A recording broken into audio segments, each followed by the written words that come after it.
High to family, जय महाराष्ट्र. हे बघा, काळूबाईच्या मंदिराचं तिथं गोजरबुवा मांगीरबुवा आहेत ना, त्यांचं इथं मूळ ठाण आहे.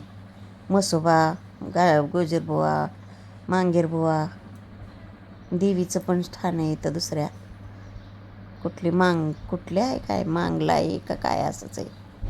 मी आजच बघते पहिल्यांदाच. हे बघा, हे देवीचं मंदिर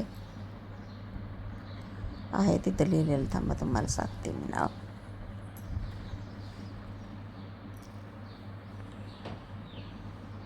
बघा देवी कशी मूर्ती, दगडातलीच मूर्ती, त्याला डोळे बिळे, पांडव आहे देवी, पांडव आहे देवी.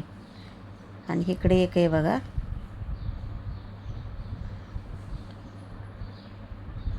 रान आहे देवी.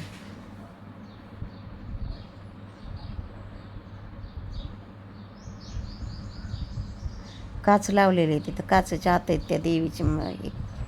ही म्हसोबा बघा तिथला, दाहोजी पाटील समाधी मंदिर. इथं यावंच लागतं, काळूबाईला गेलं ना, ह्या ठाणावर यावंच लागतं. ह्या ठाणाचं दर्शन घेऊन जावं लागतं. आम्ही पहिल्यांदा 1-2 वेळा गेलतो, नव्हतं गेलो. पण आमचे जुनी माणसं म्हणली तिथं पहिल्यांदा जावं लागतं, तिथलं दर्शन घेतलं की. तर येडा घातला दाहोजी बाबाच्या याला. चला, सगळ्यांनी घेतलं दर्शन नीटनेटकं. दाहोजी पाटील, मांगीर बाबा, सगळे देव आहेत तिथं. म्हसोबा, तिथं काळूबाईला